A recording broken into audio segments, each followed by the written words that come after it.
Assalamualaikum warahmatullahi wabarakatuh.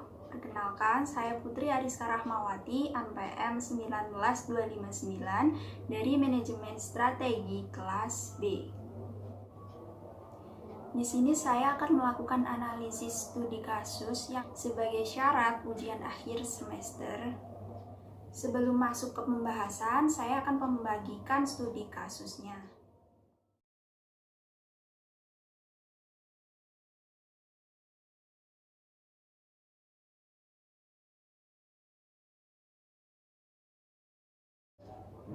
Nah, setelah kalian baca, aku akan meringkas sedikit apa isi dari studi kasus ini. Intinya adalah bahwa terjadi kenaikan ocean freight rate atau jasa ekspedisi ke luar negeri, yang mana dari Indonesia tujuan ke Amerika ini naik 1000% dari rate rata-rata. Lalu yang dari Indonesia tujuan ke Eropa ini naik sebesar 967% dari rate rata-rata. Lalu, PT Rotan Indah Makmur ini di masa pandemi justru mengalami lonjakan permintaan konsumen yang sangat tinggi. Tetapi karena ocean freight rate yang tinggi itu tadi, disinilah diminta strategi apa yang tepat untuk PT Rotan Indah Makmur agar usahanya tidak stabil di masa pandemi seperti ini. Untuk menentukan strategi tersebut, saya menggunakan metode BMC untuk memetakan 9 elemen PT Rotan Indah Makmur.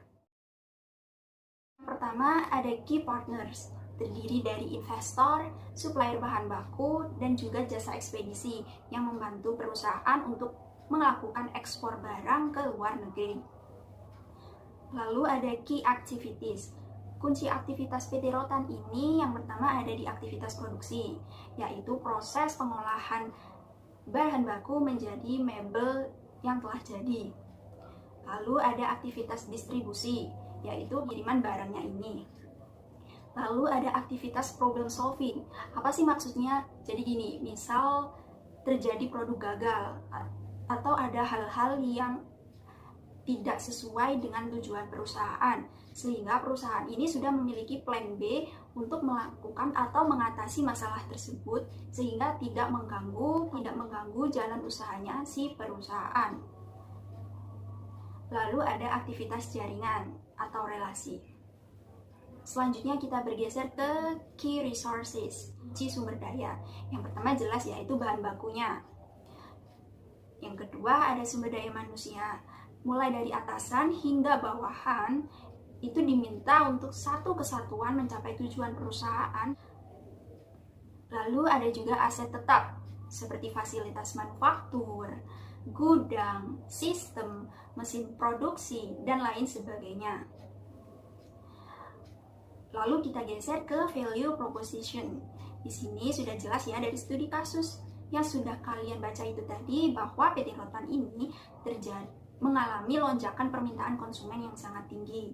Dengan begitu, value proposition-nya ini dapat digunakan untuk meningkatkan brand value atau brand image guna dan juga menjaga kualitas. Lalu kita geser lagi ke customer relationship. Hubungan yang seperti apa yang dijaga kepada para pelanggan. Yang pertama ada garansi produk. Karena ini adalah mebel dengan kualitas tinggi, tentunya PT Rotan ini tidak main-main dalam menjaga hubungannya dengan si pelanggan. Dengan cara itu tadi, produk apabila terjadi produk cacat, produk gagal atau kesalahan pengiriman, itu pelanggan bisa melakukan kontak langsung ke PT Rotan. Lalu kita geser lagi ke channels atau jaringan. Jaringan yang dimiliki PT Rotan ini yaitu pasar di Amerika Serikat, Eropa, Arab, dan juga Tiongkok. Karena dia melakukan 100% ekspor ke luar negeri, tapi tidak menutup kemungkinan kalau PT Rotan ini menjual ke dalam negeri. Selanjutnya ada customer segment. Segmentasi atau target pasarnya PT Rotan ini apa saja sih? Yaitu terdiri dari produsen mebel. Meskipun PT Rotan ini juga produsen mebel, tetapi bisa juga ada produsen mebel lain yang melakukan kerjasama dengan PT Rotan, entah berkolaborasi ataupun memesan barang dari PT Rotan setengah jadi untuk diproduksi ulang. Lalu ada kontraktor, developer, dan juga pemilik rumah. Lalu kita bergeser ke yang bawah, ada revenue streams atau sumber pendapatan PT Rotan ini. Jelas sumber pendapatannya ini berasal dari penjualan atau ekspor mebelnya ke luar negeri. Di antaranya kegiatan operasional seperti biaya administrasi, beli bahan baku, perawatan mesin, belum lagi juga gaji karyawan, dan lain sebagainya. Setelah melakukan pemetaan 9 elemen itu tadi, saya sekarang menentukan strategi inovasi model bisnis apa yang cocok untuk PT Rotan Indah Makmur. Saya menyarankan menggunakan strategi Overdriven dan juga Customer Driven. Mungkin teman-teman yang belum tahu apa itu Overdriven dan apa itu Customer Driven. Kenapa saya memilih itu? Alasannya yang pertama, di sini value proposition-nya PT Rotan itu kan terjadi lonjakan permintaan yang sangat tinggi kan. Nah, di situ bisa digunakan oleh perusahaan untuk melakukan kolaborasi, kerjasama dengan perusahaan lain untuk menciptakan produk baru yang mana bisa dilakukan yang mana dapat ditujukan penawaran ke pelanggan. Lalu customer driven, yaitu karena lonjakan permintaan yang sangat tinggi dapat dimanfaatkan oleh perusahaan untuk memenuhi permintaan pelanggan sebaik-baiknya. Dengan begitu, keuntungan yang didapatkan juga bisa berlipat-lipat ganda.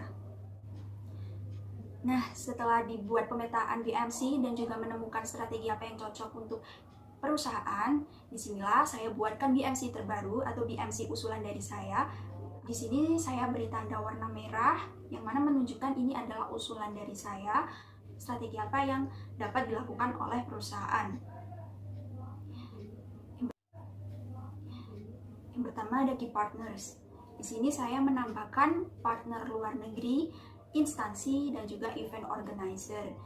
Kenapa? Karena itu tadi jasa pengirimannya terjadi lonjakan harga yang sangat tinggi, sehingga sangat membantu ketika perusahaan melakukan kerjasama dengan partner luar negeri atau mitra luar negeri, sehingga dapat menekan biaya jasa pengiriman ekspornya.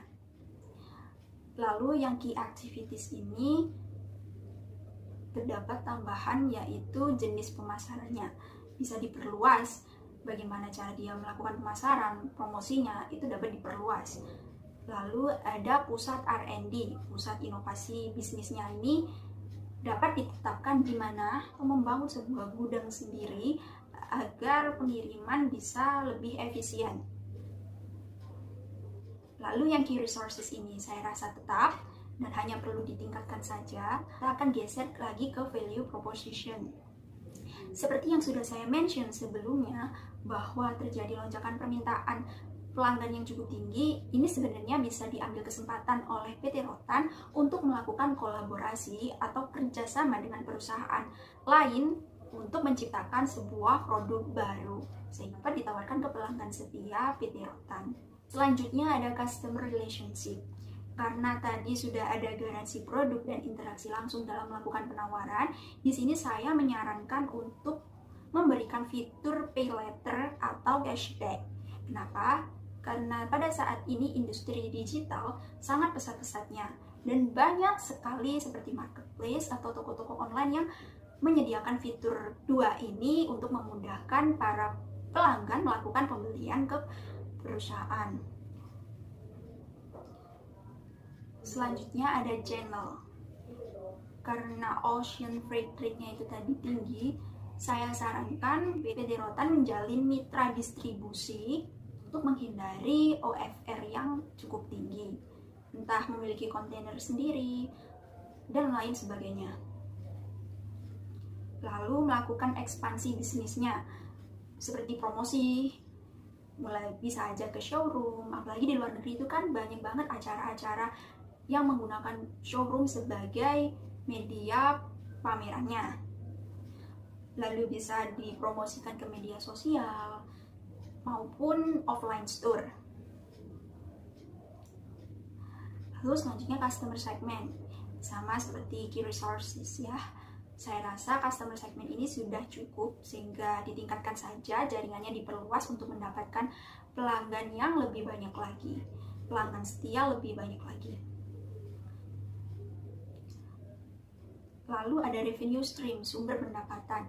Nih, Di sini saya yakin bahwa setiap perusahaan manufaktur itu pasti ada mesin atau sistem operasional yang kurang dipakai. Oke.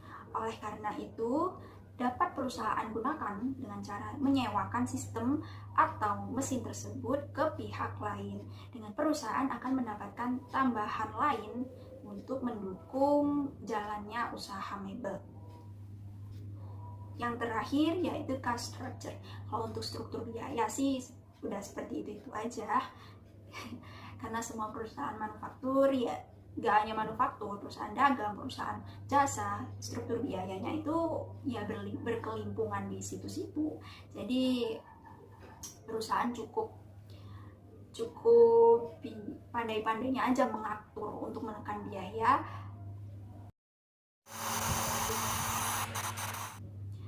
Sudah sampai di akhir, itu tadi adalah metode BNC yang sudah saya buat untuk menganalisis dan menentukan strategi apa yang tepat untuk digunakan PT Rotan Indah Makmur agar tetap bertahan di masa pandemi seperti ini.